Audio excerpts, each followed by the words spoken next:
"You old hag with no money, you're in the way. We'll take all the inheritance.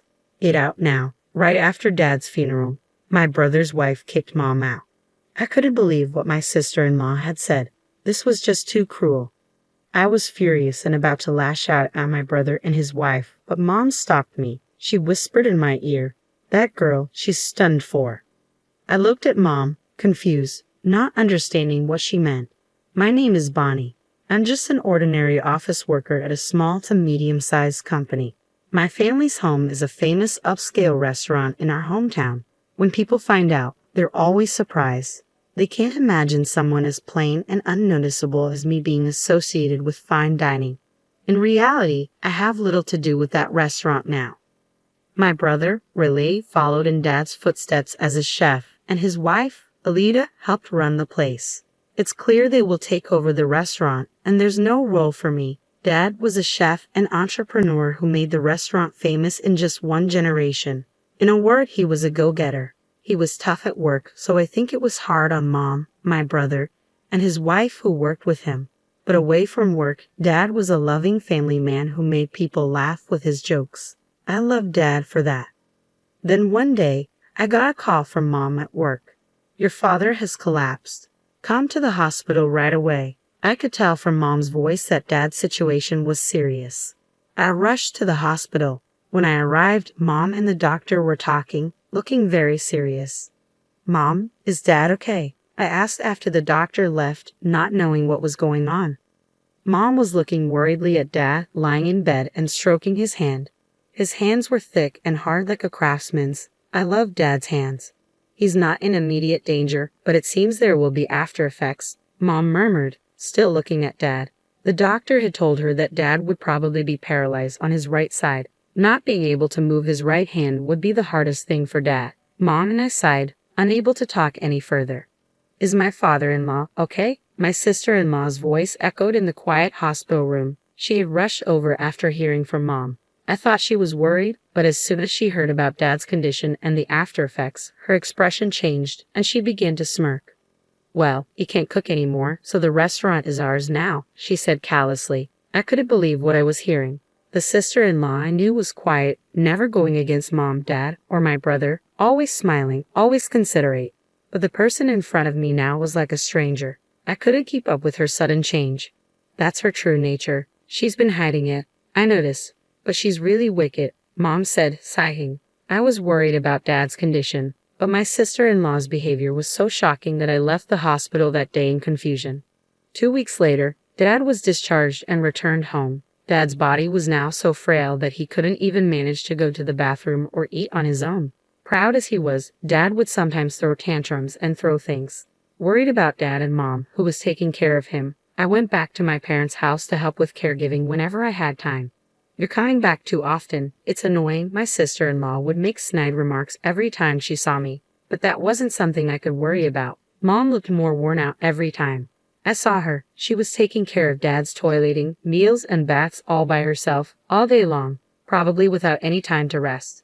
Though they sometimes hired a helper, Mom's burden was still significant. My brother and sister-in-law, who lived with them, not only refused to help with Dad's care, but also didn't even prepare Mom's meals. "Mom, you must be having a hard time alone. Should I quit my job and come back here, not just to help occasionally, but to take care of Dad together?" Since my brother and his wife were clearly unreliable, I had no choice but to help Mom. I seriously considered joining in Dad's caregiving, but even when I suggested it, Mom shook her head. "There's a helper, and I'm fine on my own. You don't have to worry about me," Mom answered with a smile, perhaps not wanting to worry me, but she looked like she was pushing herself too hard. I was driven by anxiety that Mom might collapse too.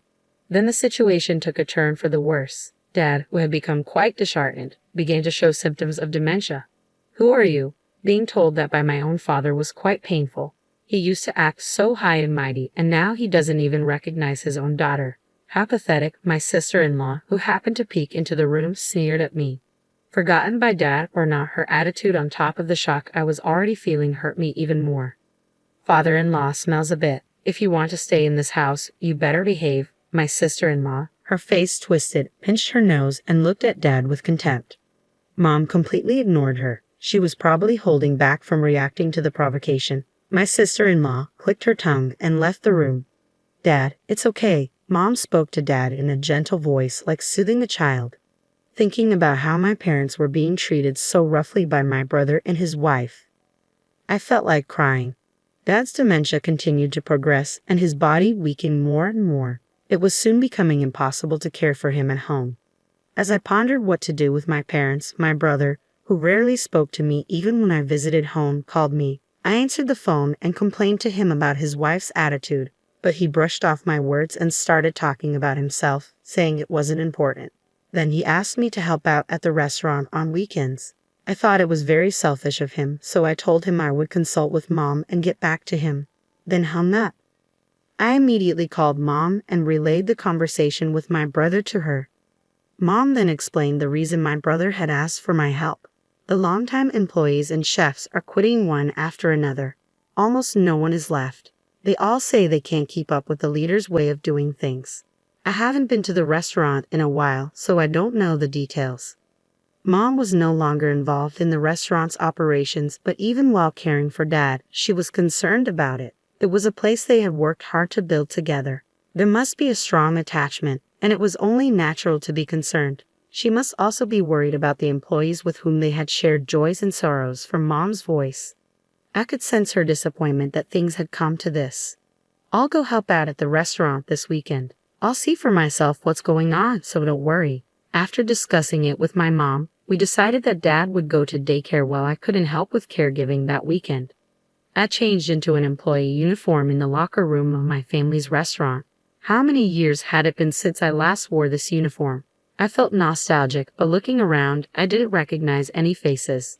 Young people who Dad would never have hired if he were still active, ones with piercings and conspicuous tattoos, were struggling in their unfamiliar uniforms as they carried food. The interior of the restaurant, which I hadn't visited in a long time, had changed significantly from my memory. I walked around the restaurant to regain my senses. Then, from a large space created by connecting several tables, I heard lively voices. Looking over, I saw my sister-in-law. She wasn't working but was having a banquet with about 30 women her age. My sister-in-law was sitting in the center of the table, happily guzzling wine. Ladies of my class, all our dishes are high-end and delicious. Today's my treat, so enjoy yourselves to the fullest. Truffles, foie gras, eat as much as you want. My sister-in-law, who seemed quite drunk, used an empty wine bottle as a microphone and said something outrageous. Tears erupted from those present. Elena, are you serious? Doing that will cause a huge deficit for the restaurant. I hurried over to my sister-in-law to stop her. She suddenly changed her cheerful face and glared at me. Shut up. A sister-in-law who can't even get married should keep quiet.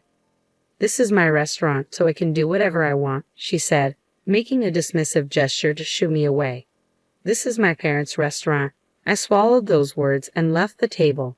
The situation in the restaurant was dire. The kitchen was overwhelmed by the unreserved, all-you-can-eat orders from the group led by my sister-in-law, and they couldn't handle the orders from other customers. Regular customers from Dad's time were so angry that they left, saying, "How long are you going to make us wait?" I had never seen these customers angry before. Realizing how bad it was, I asked the chefs to put my sister-in-law's table on hold and suggested prioritizing the other customers. But they said they couldn't. My sister-in-law had told them to prioritize her table. If they didn't listen, they would be scolded later, the chef said, looking down. My brother was engrossed in a horse racing broadcast, seemingly oblivious to the chaos. He probably became a chef just by going along with the atmosphere around him. As soon as Dad, who was intimidating, was gone from the kitchen, this happened. Since childhood, he had always watched Dad's face, and now that Dad was gone, he was watching Elita's face. This was not good. I approached the table again to warn my sister-in-law about the orders. Just then, a long-serving employee whom I knew was telling my sister-in-law, "We can't serve that dish anymore. We've run out of the main ingredient, truffles." The moment the employee bowed his head, my sister-in-law raised her voice in anger. "Then go buy some. You should know that much, you useless person." She even threw an empty plate at the employee. She was acting more like a rowdy, drunken customer than an owner. I understood why the long-serving employees had been quitting one after another.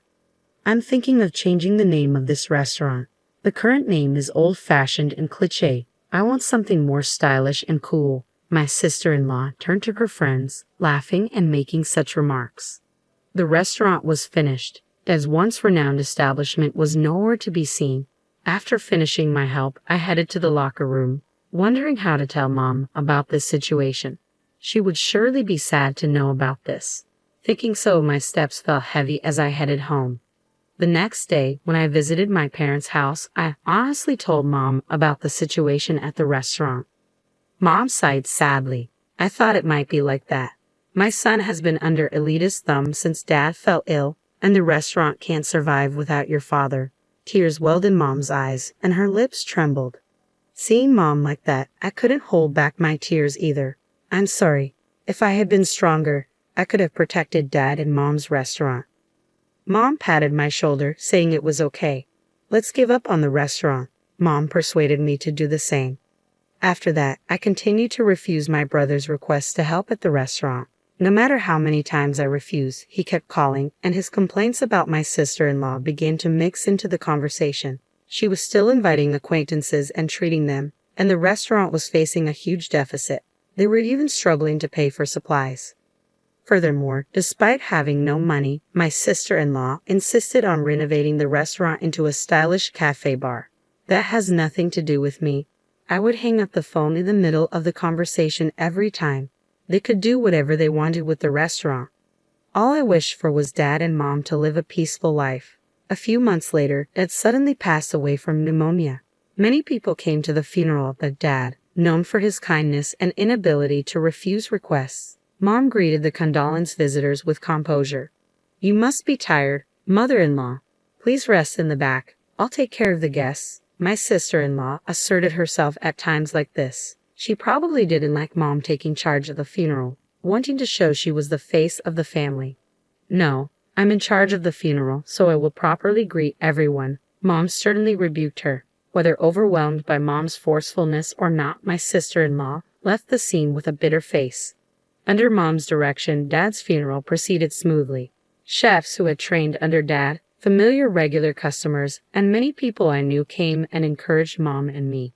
They didn't even make eye contact with my brother and his wife. They all knew what my brother and his wife had been doing since Dad fell ill. Throughout the funeral, my brother and his wife looked uncomfortable. I wish they would just keep quiet, I thought as I looked at them.